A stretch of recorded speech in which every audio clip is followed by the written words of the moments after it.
Great. Would it be okay for me to see you guys as well? As many of you can.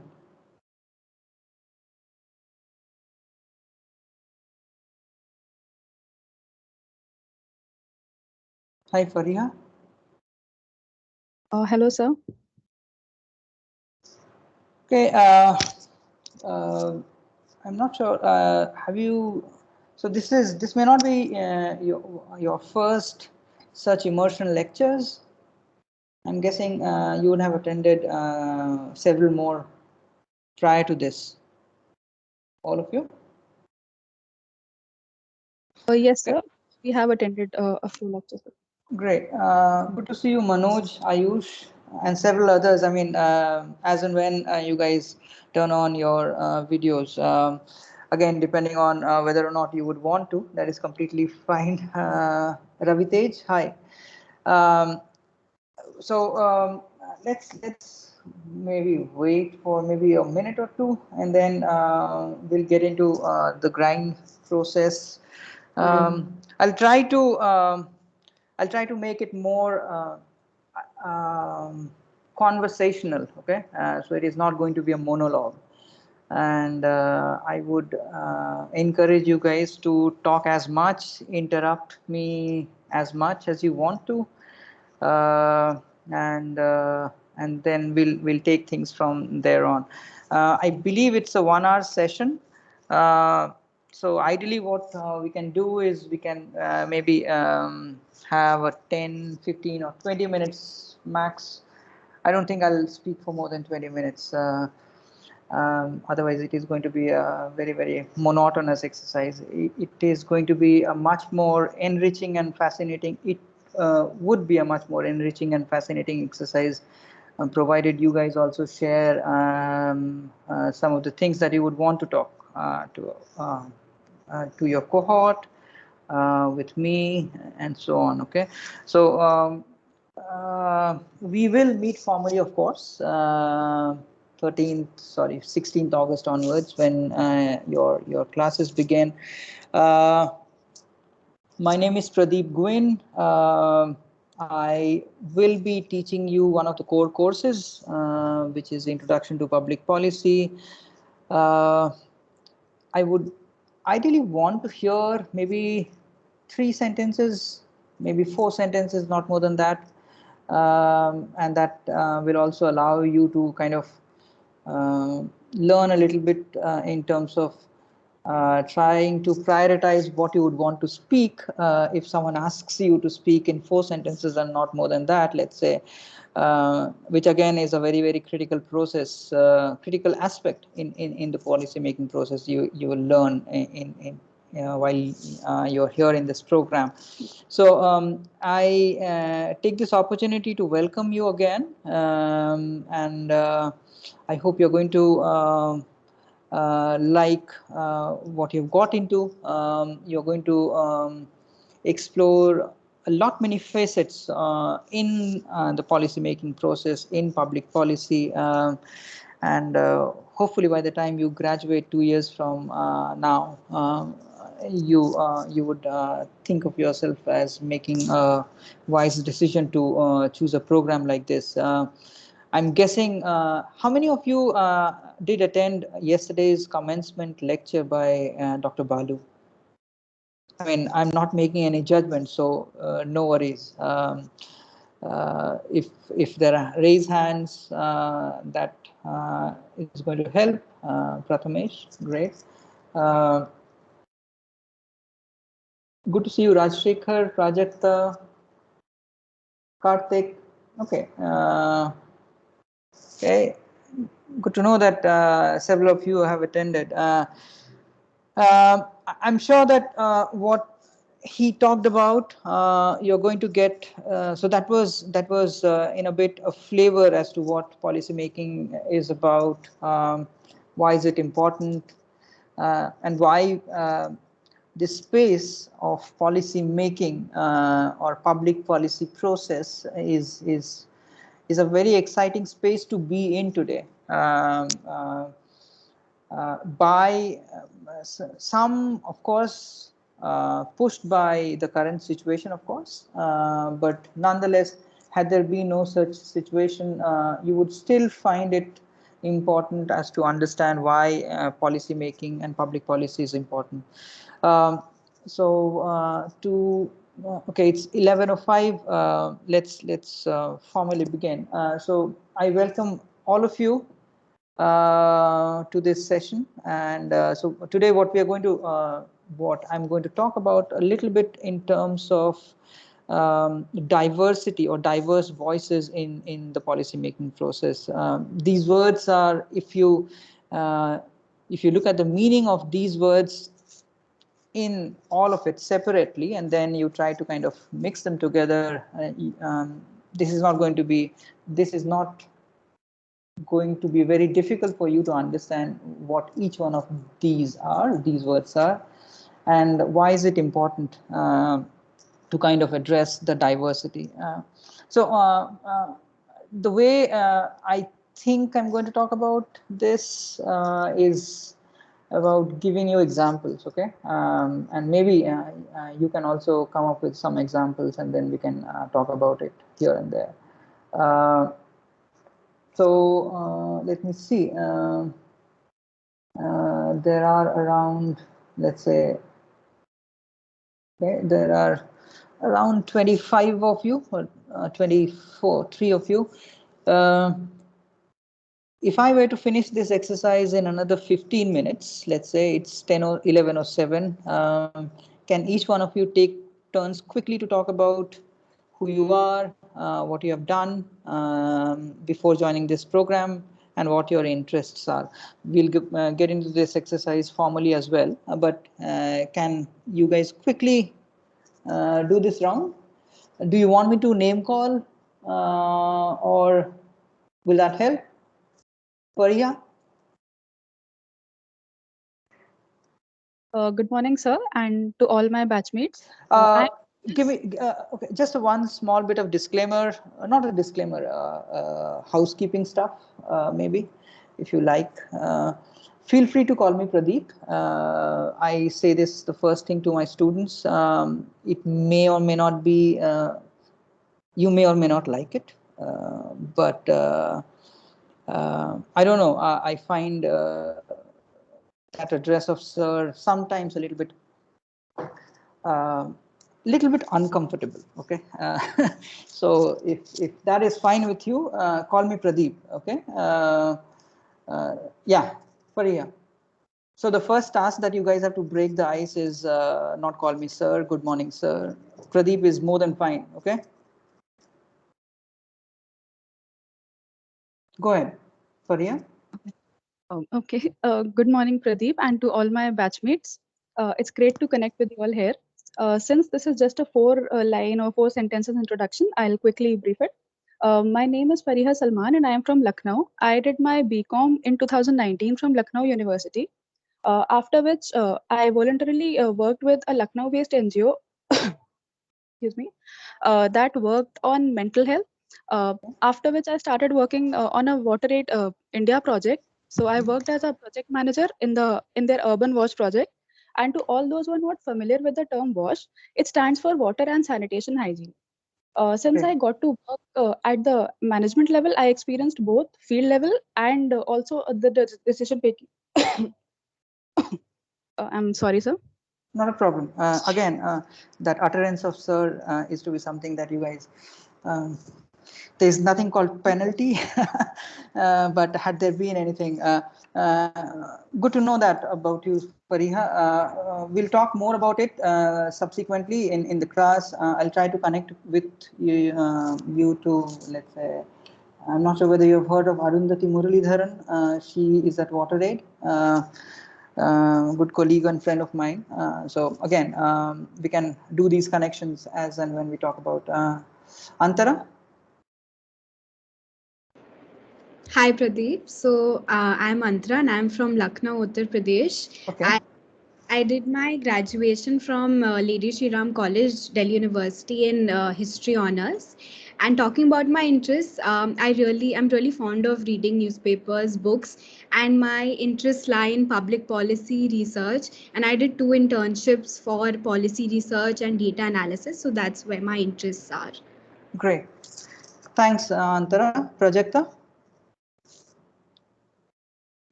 You're on mute, Prajakta. Not a problem. You're going to learn it soon. Hello, Pradip. I'm Prajakta. I'm from Nagpur.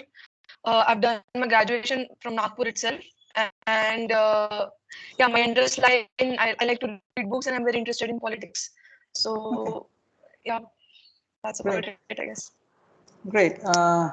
Rutu? Is that how you pronounce your name, Rutu?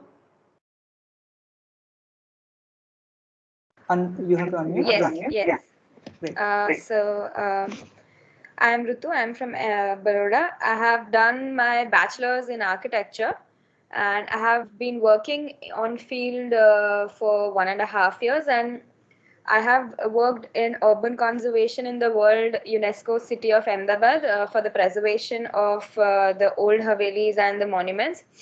So I started looking into policy basically because of heritage policy, and because I came across a lot of loopholes in the system, and that's what made me sort of dig deeper into policy. And yeah, that's about it, I guess. Great. Manoj? Hello, Pradip. Good morning. Hi. So I'm Manoj from Hyderabad. I'm an engineering graduate, electrical engineering graduate from Manipal. Post that, I started working with Amazon as a risk investigator. So there I have developed some keen interest in policy making and stuff. So I'm here looking to transition into that, gain a formal education, formal training in this space. So, and my interest in policy basically lie in environment sector and climate change, issues pertaining to climate change. So yeah, that's what I'm looking to. Yeah. Great. Prathamesh? Yes. Good morning, everyone. Good morning, Pradeep. I'm Prathamesh. I'm from Nagpur. My undergraduate background is STEM. Specifically, I'm a communications engineer. I did my coursework at the Indian Institute of Information Technology in Pune. I'm awaiting my results. I'm a writer and I love to write stuff. In the long run, I'm targeting the civil services, and reason for me joining this course is because I believe that a graduate level study in policy frameworks would help me in gaining a clutch understanding of decisions I may be required to make in the future. Yeah. Great, thanks. Kartik? Hello Pradeep, hello everyone. I'm Kartik Kishore from Patna, Bihar. I've done my graduation in civil engineering from KIIT University, Bhubaneswar. During my graduation days, I really got interested into social and political issues through the debates in which I got involved in a lot. And that only got me interested in policy and the issues surrounding it.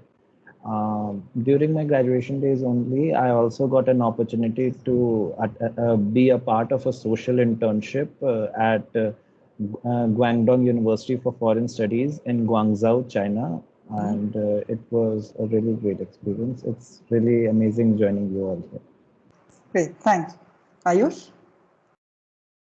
Hi, good morning all. My name is Ayush. I studied my undergraduate in economics, and my interest in policy kind of comes from, I guess some of it comes from my undergrad in economics and doing some monetary and fiscal policy and stuff there. But basically, it more stems from just I wanted to make some change. I felt this was the best career option to make it. Okay, great. Let me see. Ankita?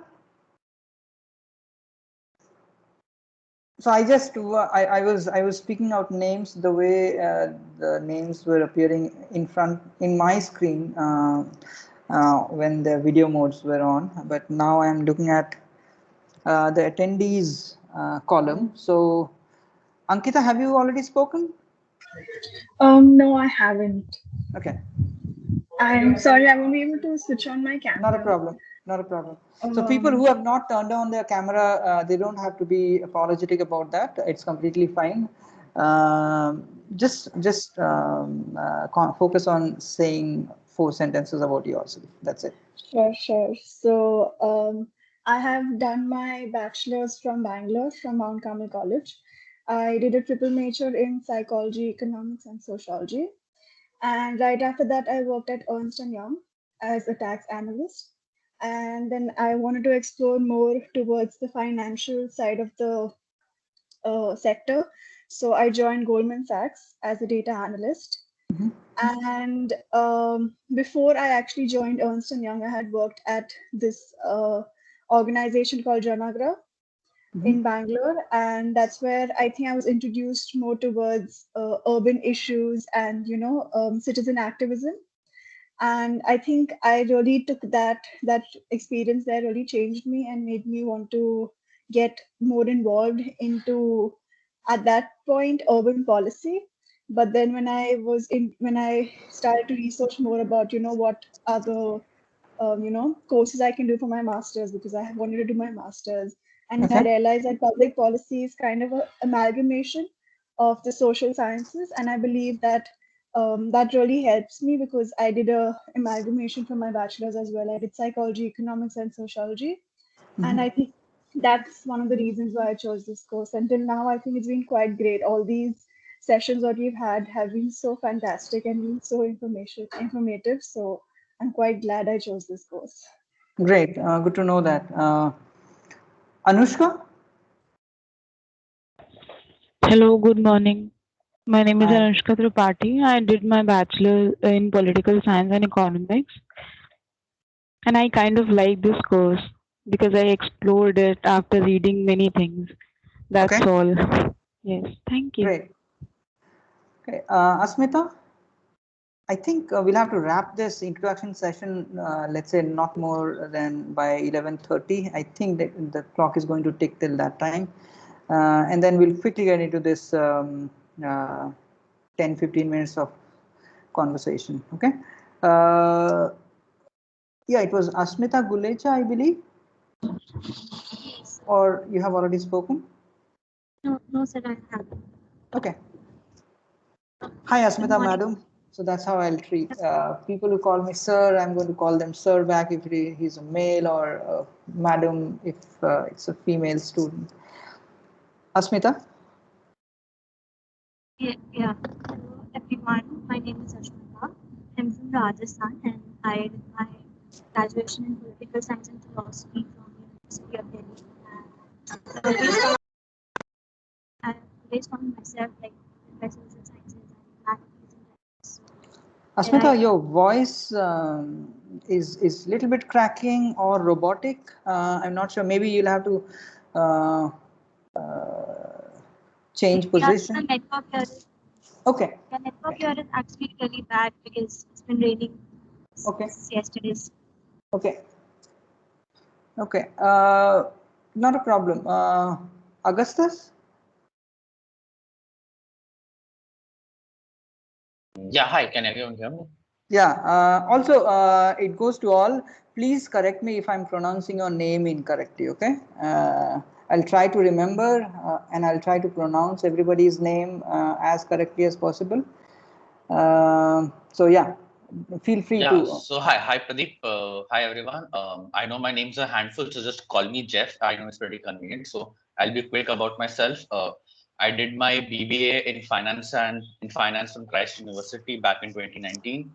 After that, I worked for 2 years in finance and planning with a logistics firm in Delhi, and I picked public policy, and I'm looking forward to work in financial policy making because there are a few loopholes here and there, and I want to strengthen those loopholes.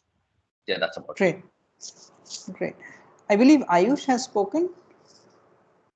Ayush Arya? Yeah. Okay. Dhruva. Oh, sorry, Dhurva. Sorry. Yes, sir. I'm Dhruva Shukla. I did my bachelor's in, I did a BA triple major in English, political science, and history from Christ University, Bangalore. And now I'm looking forward to this journey with public policy masters. Great. Sai?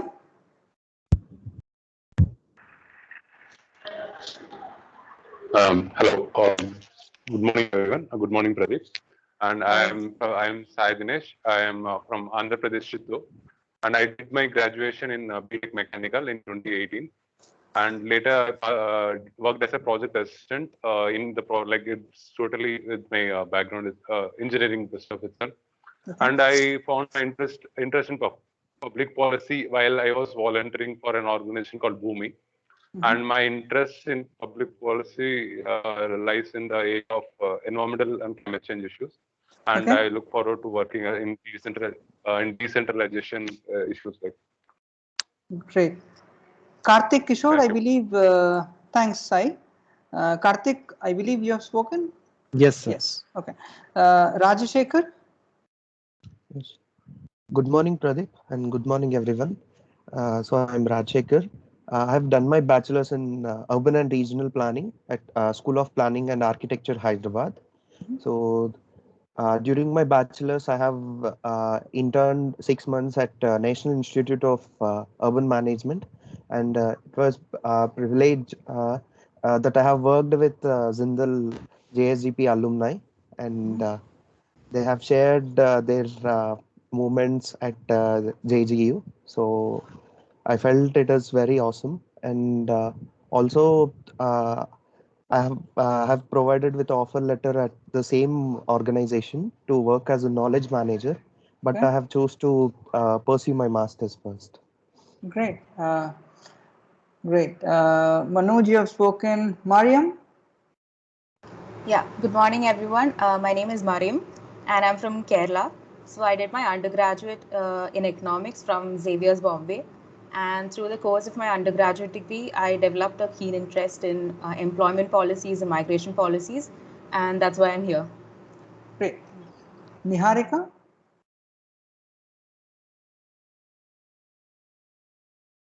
Niharika?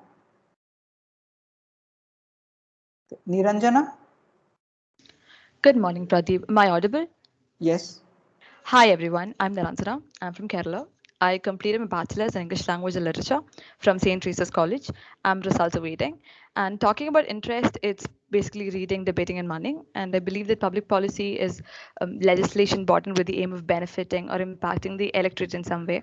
And the field also examines how political process creates essential programs that work to change the society. So I aspire for a career that makes some difference to society. So I thought public policy would be perfect for me. And I have a little inclination towards UPSC CSE as well. I'm also interning at the Gulf Times at the moment. Nice meeting you, Pradip. Yeah, you are currently interning where? Sorry? Gulf Times. Okay. Great. Thanks, Niranjana. Panika? Hello, hi Pradeep. We meet again. I was in your class last year as well. Yeah, I was And about to say that is that Parnika Madan? Okay, great to see you, Parnika. yeah, great to see you too. I think I've already shared why I wanted to be in public policy, so I'd just say hi again. Great. Maybe you want to say a couple of lines about yourself so that others in the room are aware who you are. All right.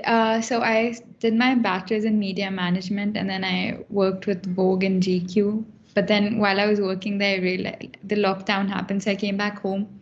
So I started researching what I really wanted to do, and I've always wanted to serve the community, and I realized that public policy is the best way to do it. So then I found out about the course at Jindal, but then I faced quite a few tragedies last year, so I had to get my admissions deferred to this year. So I'm part of this cohort. But it's nice meeting you. Yeah, great to hear that. And also, I'm sorry to hear about some of the tragedies that you have had to go through. Prajakta? Actually, I have given my introduction already. Okay. Rabitesh? Hi, Pradip. I'm Rabitesh Prasad, and I have completed my graduation BA LLB back in 2014. Since then, I have worked in an NGO, namely it's called Save Life Foundation, and thereafter at WHO India office for 3 years each until 2020. And my work has mainly been related to drafting the Motor Vehicles Amendment Act. So I was in the process of that while I was in the NGO as well as in WHO, mainly advocacy and policy research work. So beyond that, my interest areas have been transport policy in general and urban policy. And as I think Ankita had earlier mentioned, that the pedagogy of this course and all of that made it a lot more inclusive. Whereas I felt that studying something more specific that I feel I'm interested in now, like urban policy, may be a little too narrow. So, which is why I, decided to choose this course. Thank you. Great. Thank you all. There's one thing that I would like you guys to know or take it. Maybe a couple of my colleagues may have already shared this with you guys earlier, but you guys have to understand that wherever you are as a cohort, any particular cohort in itself is a powerhouse. Okay.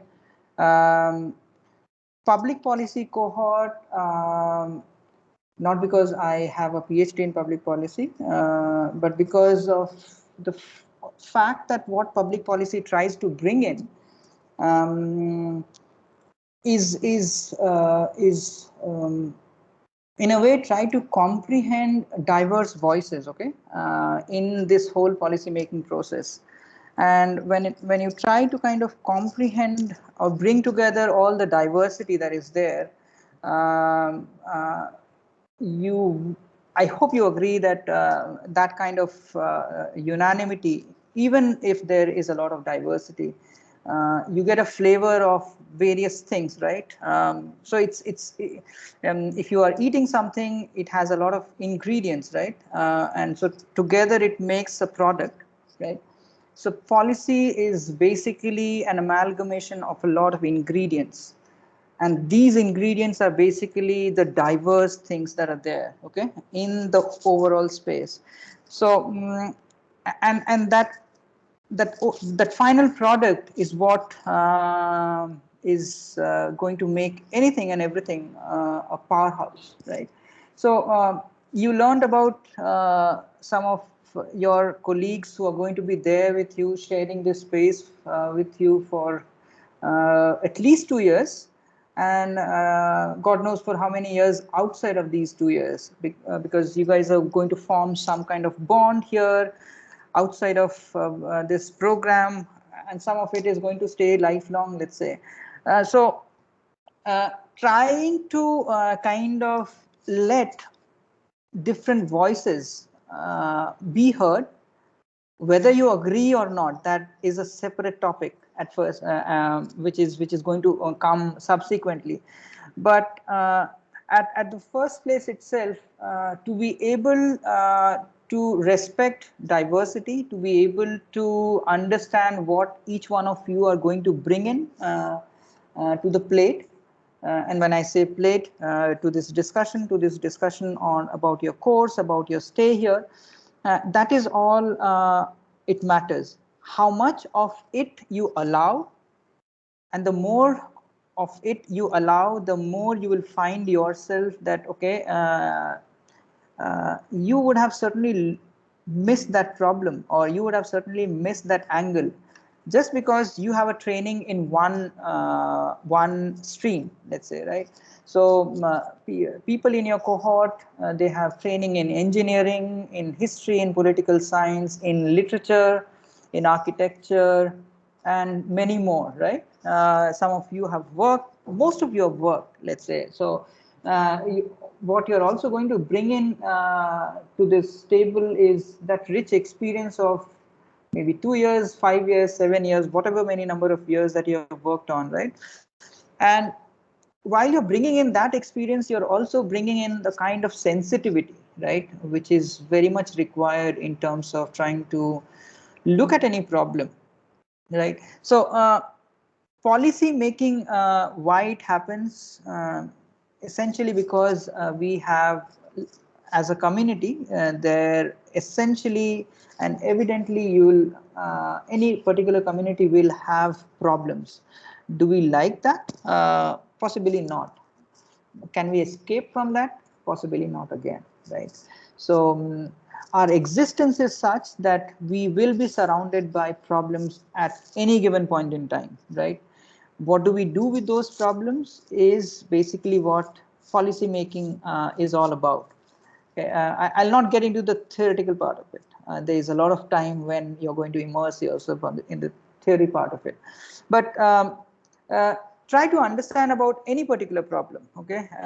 And for that particular problem, what you want to do is to have a solution, or in public policy jargon, you call it alternatives, okay? We call alternatives because for any particular problem, there may not be, this is not mathematics, this is not arithmetic, right? So a 2 plus 2 is always going to be 4, but in policy making, for a particular problem, you will have alternatives or solutions. Some of these solutions may be liked by one particular cohort, or we'll call it one particular group. At the same time, that particular solution may not be liked by one particular group, but may be liked by some other particular groups, right? So whenever we are devising solutions to policy problems, right, or let's say just problems, there will be, evidently, there will be a lot of diversity in the voices. Some of them would want to address a problem in a particular way. Others would want to address a particular problem in another way, and so on and so forth, right? Policy making is that art and science where you kind of try to bring in as much diversity, okay, so that when you are rolling out a particular action, which is a policy, you will have maximum acceptance of that particular action. Okay, that's the whole idea, right? There are a lot of examples that surrounds you. I'll give you a small example, maybe. Okay, maybe the example that I was thinking was not from the Indian context, but you have not visited the campus yet, right? None of you. But so imagine that the campus is a field, okay? A field which has, it's not exactly a rectangular field, but let's say it's a closed community. So it has a boundary, there is a loop, okay? There is a circular loop, and within that circular loop, you have your hostels, dormitories, you have the academic building, and so on and so forth, the health center, fitness center, and so many other things, right? There is also a university shuttle, okay? The university shuttle, let's say, makes a loop around that circle, right? By picking up faculty, students from one point, dropping at another point, picking up from another point, so on and so forth, right?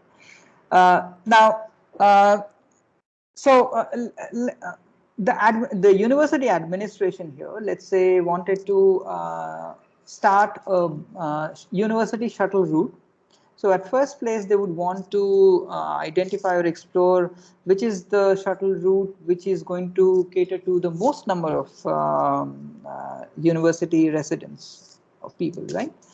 The second thing would be to, like, let's say, what should be the particular stops in that loop, right? So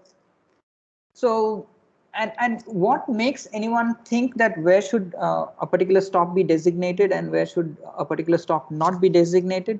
It all comes from talking to people, right? What are their needs? What are their wants? In policy making, these terms like needs and wants, you're going to come up again and again. But so what I'm essentially trying to say here is, in this whole policy making process, you actually try to cater to or listen to as many voices. And why would you want to listen to as many voices? So that you can address as many diversities, as many differences that are there, right? So that at the end of the day, when the university administration implements that policy or implements that set of action in terms of rolling a university shuttle, they know that, okay, they are going to get a positive outcome, a success out of it, right? Now, so this is what in general the whole policy making process looks like. Why is it important to understand or integrate diverse voices, right? Many of you, and I'm sure all of you, have looked at how our country at first place started responding to the pandemic when it hit our country, right? Many of you will have different opinions about whether the way the central government addressed the issue, was it the right way, was it the wrong way, was it are there ways in which the central government, state government, local administration could have done things differently, could have done things by including a little bit more voices in this whole process.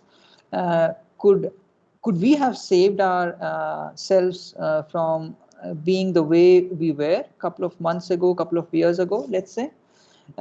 Each one of you here again will have different set of opinions, right? Each one of you will be sharing those opinions. Some of it may be based on first-hand experiences, some of it based on, if not first-hand experience, anecdotal evidences that you would have seen in and around you, right? And you would have felt the urge as to what is the government doing? Could they not have done this in a different way? Could they have addressed this particular issue in that particular way, and so on and so forth, right? So the good thing about policy making process is it is not a one-shot answer to everything. It is always an evolving process. However, in whichever best manner you have addressed a particular problem, you will still find that there are ways in which you can fix some of the loopholes, as many of you pointed out about fixing certain loopholes in the system, in the existing set of policies, let's say, right?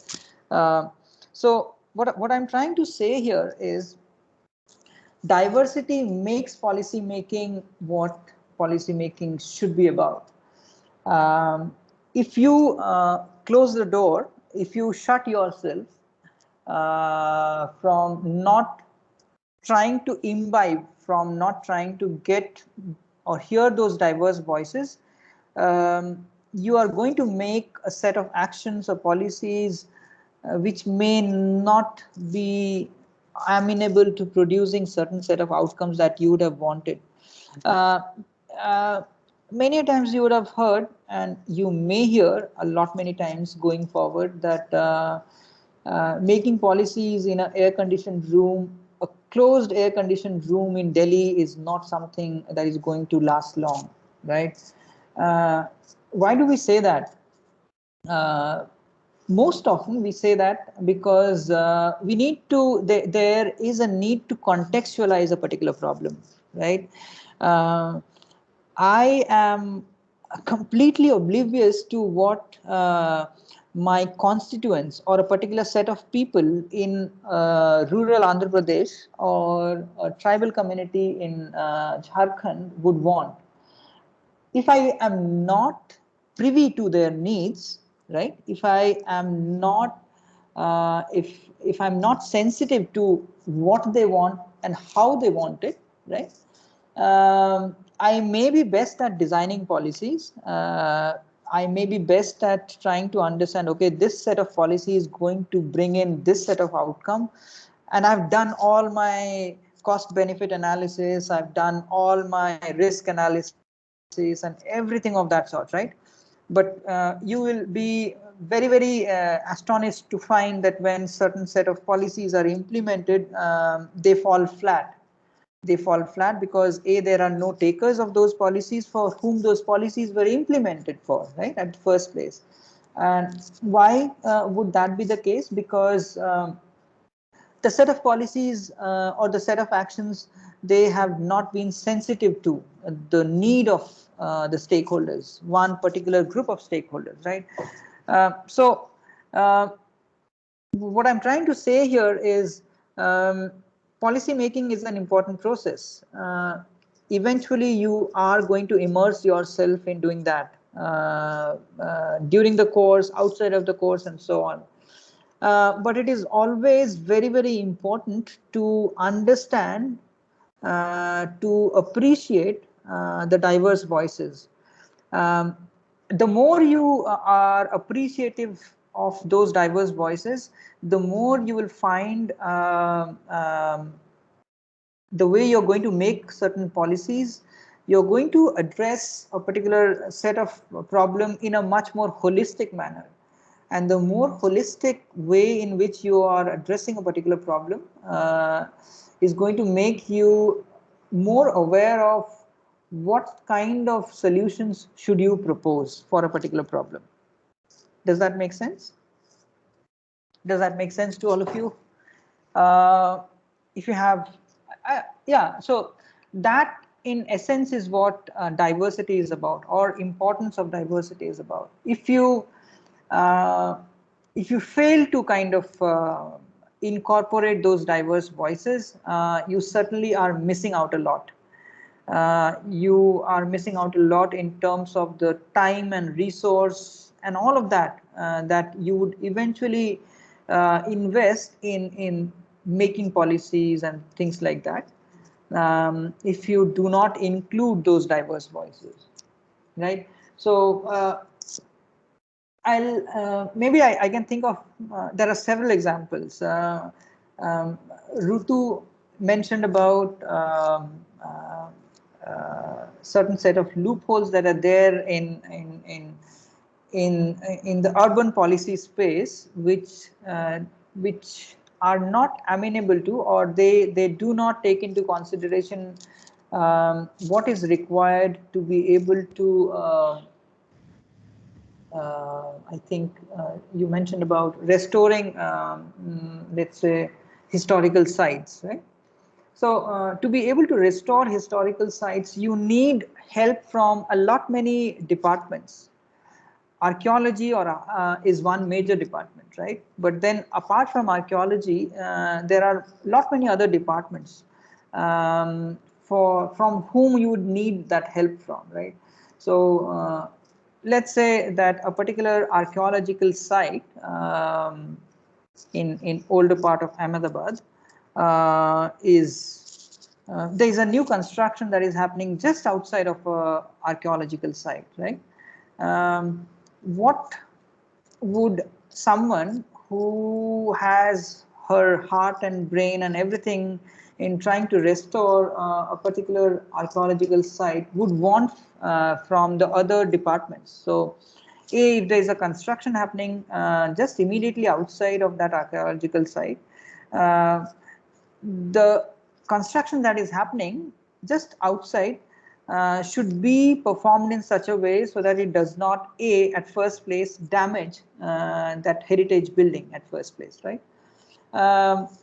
There are ways in which urban planning happens these days. There are ways in which urban development happens these days by not understanding the sensitivity about lot many things. For example, right? You're digging a hole just outside of an archaeological space.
I guess sir is having some internet connectivity issues.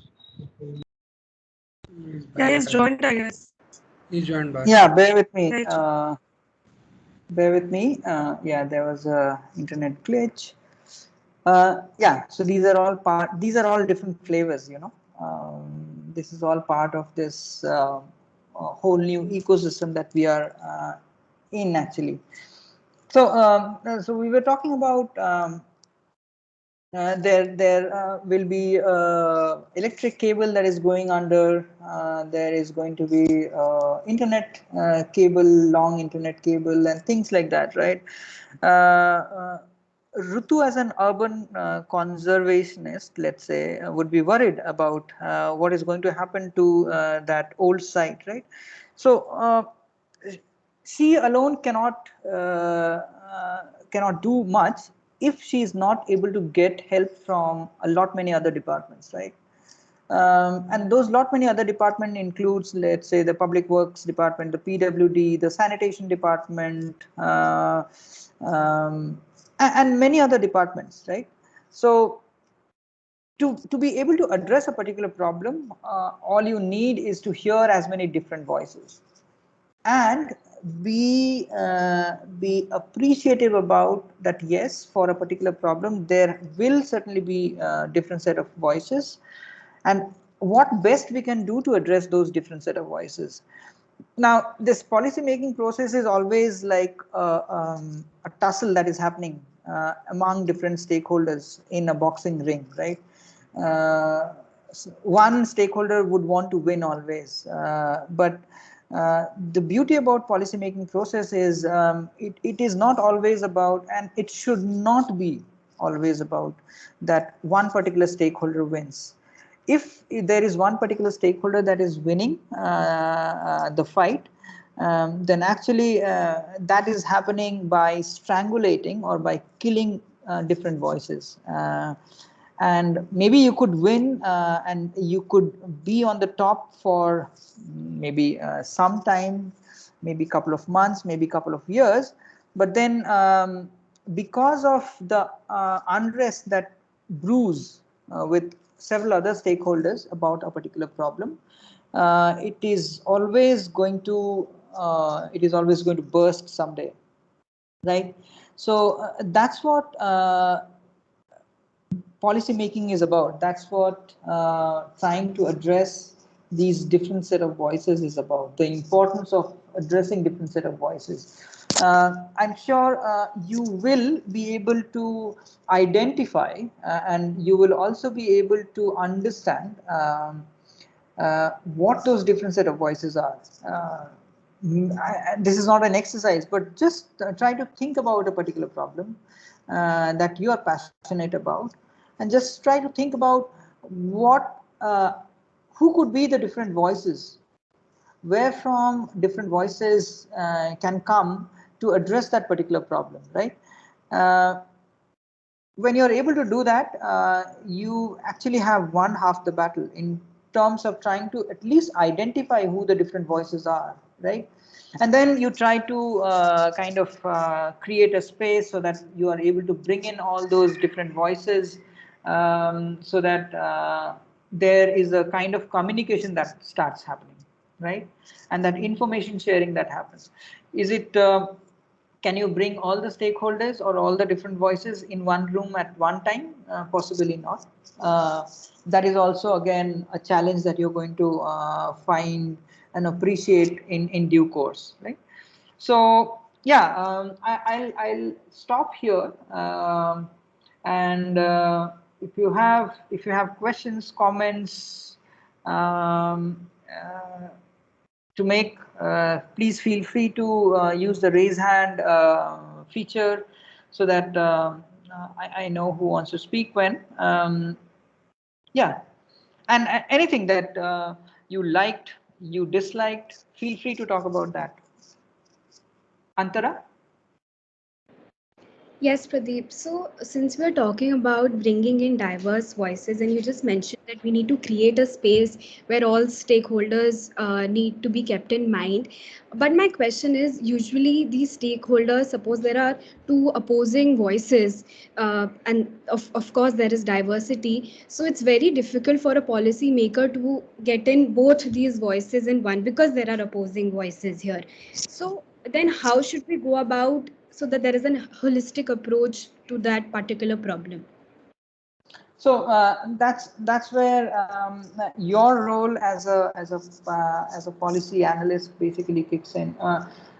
However, in whichever ways two different stakeholders would not want to speak to each other, would not want to come in the same room, there still would be certain elements, certain characteristics within these two stakeholders which would be common. Okay. Your role as a policy analyst, your role as a policy maker would be to try to identify those common links which can be used as a talking point actually, right?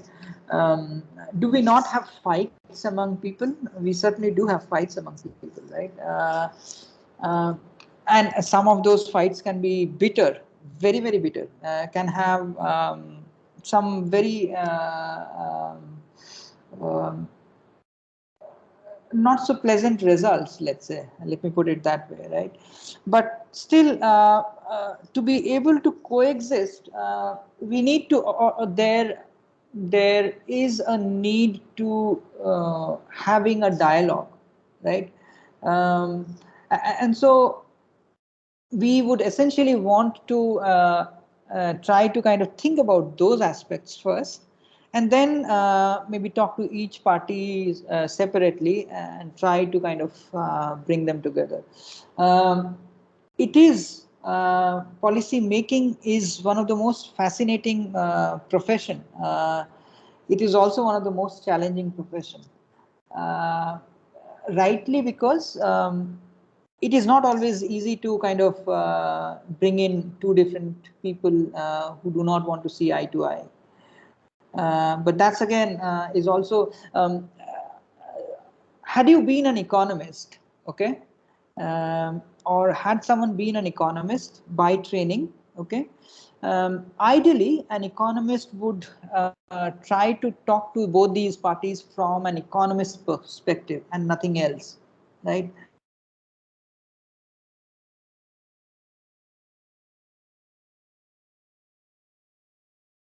I think Sir's screen froze. That's what I'm getting on my end.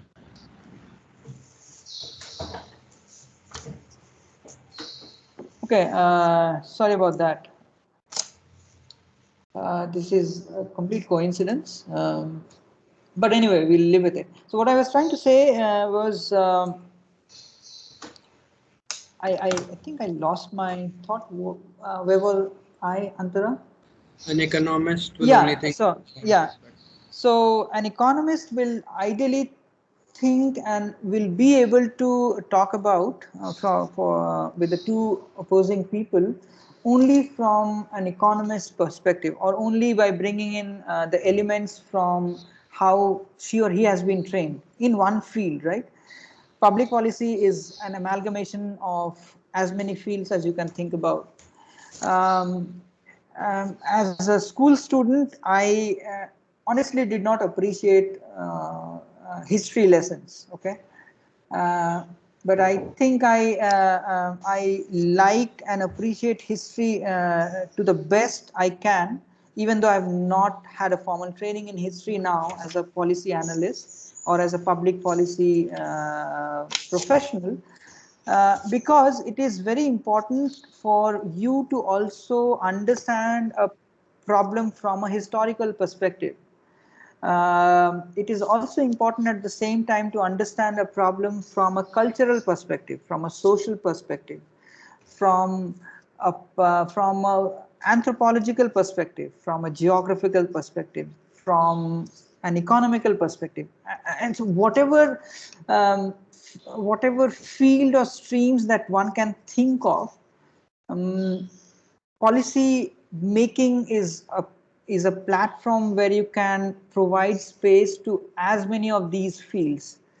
The more space you provide to these many fields, the more beautiful your policy outcome is going to become, right? So that's yeah. Kartik and Prathamesh.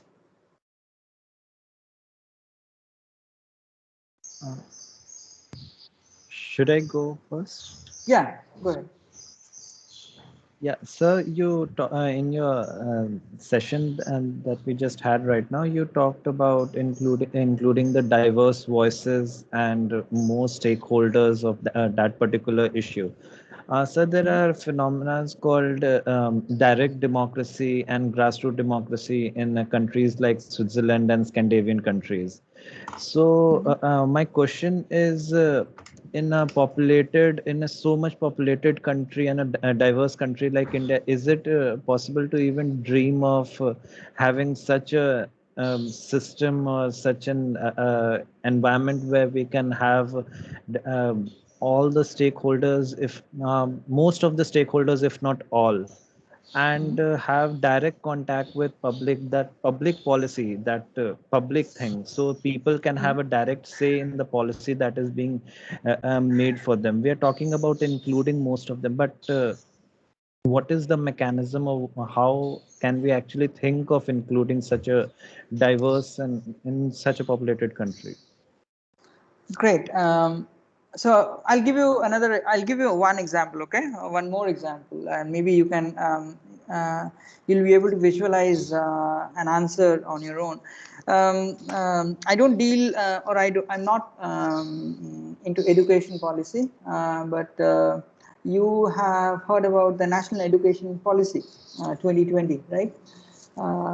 Many of you would have heard about, let's assume it that way. So it's a set of policy which the government implemented in 2020. So to revolutionize the educational outcome, let's say, in the country, to put it in a layman's word, okay? Now, what did the government do? And what typically a government does is there is something called a draft policy proposal or a draft plan, right? So a draft is something where you jot down all the needs, requirements, how you're going to address it, who is going to address it, and things like that, right? You have all the, if not all the details, you have most of the details there, right? You put that policy or the draft policy or the draft plan in public space, and you allow a debate. You allow for a debate, right? In public space, so that a lot more voices can be heard, right? Now, I'm critical about it, and that's why I'm bringing this example. Government puts in place this national education policy on day one, let's say. This is all a fictitious timeline that I'm giving you. And then it gives, let's say, 45 days period or a 90 days period, not 90 days, I think it was 45 days, or let's say 2 months period to receive all the comments, to be able to whether incorporate them or not incorporate them and things like that, right?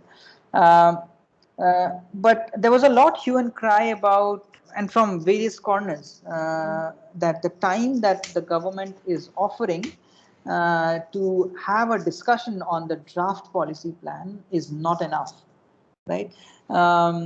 So is it a deliberate thing that the government is doing? My possible inclination is yes. Primarily because maybe they would not want to have a larger or a longer discourse, right? What is happening if you're not allowing longer discourse? You're not getting diverse voices, or you're, that is one thing. The second thing, in today's world, we would want to put everything in a digital medium or a digital platform, right? In a country like India, are we assuming that everybody has access to internet? No, right? Do we have access to internet all the time? No. Give me one moment.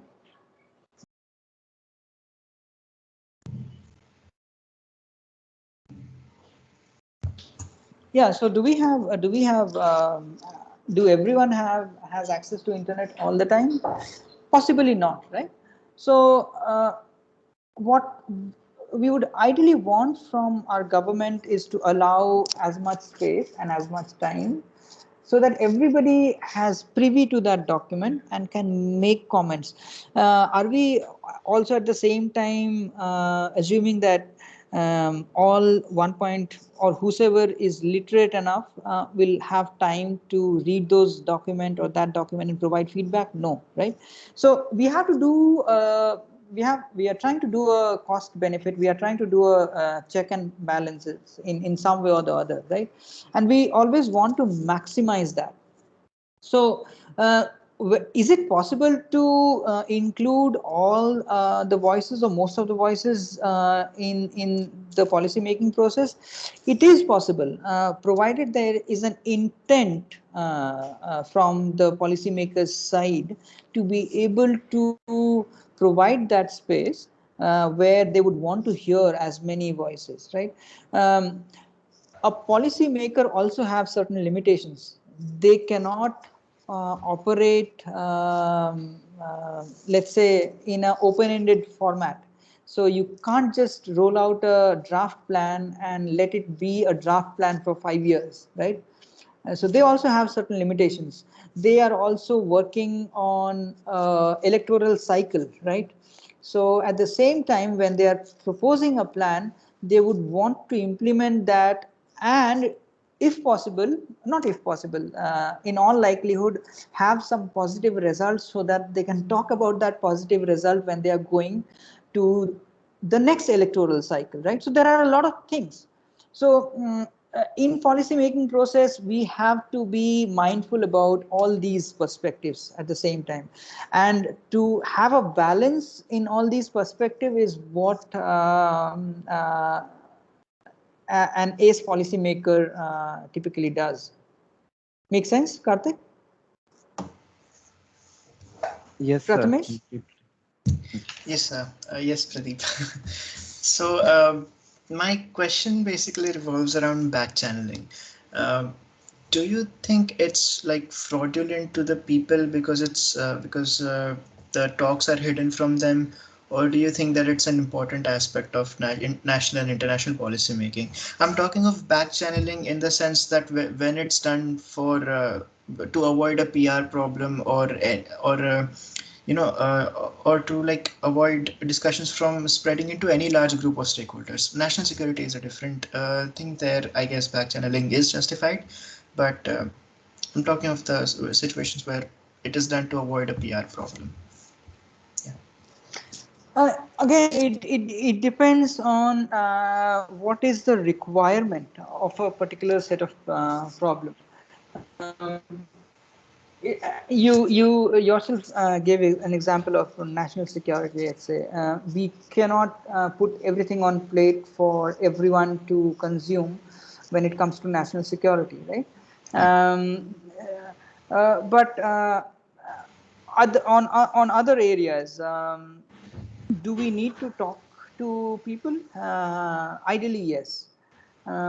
Because it is something that they are going to get affected by.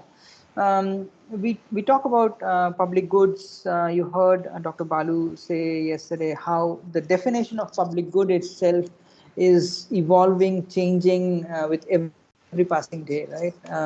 Now you have public goods, you have global goods, and so on and whatnot, right? So at places where it is justified, you do it that way. At places where it is not justified, I will put it very simply that, if it is not required, you may not want to do it that way. Maybe if you do it that way when it is not required, then you are in itself creating a sense of suspicion. or generating a sense of suspicion, right? So that may backfire. That may not be a good thing in terms of having or trying to address that problem for everybody, I would say. Okay. Yeah. Anyone else has any question, comments?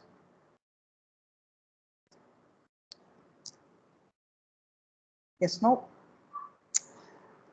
Okay. In which case I'll say that yeah, I had a good 1 hour session. I hope you guys enjoyed it. And yeah, we will get into this whole information sharing business in 2 weeks from now. But yeah, till the time you get into your routine business, you guys have your emails. Try to learn a little bit more about yourself, not about yourself, about others. I meant. I'll try to inculcate that habit maybe in a more formal manner when we start our classes. But then, yeah, the more you know your cohort about, the more you guys can think about, okay, how to solve a particular problem, how to think about solving comes at a later stage, but how to appreciate a particular problem is the first stage. How to think about a particular problem is the first thing that you do. And so the more you try to think about a particular problem, about any particular issue, it is going to be much better, I would say. Okay, so yeah, see you 2 weeks from today. Enjoy your time before you get into the grind. Okay, stay safe. Thank you, Bye. Pradeep. Thank you. Bye. Bye. Thank you. Thank you, sir. Thank you, Pradeep. Thank you, Pradeep.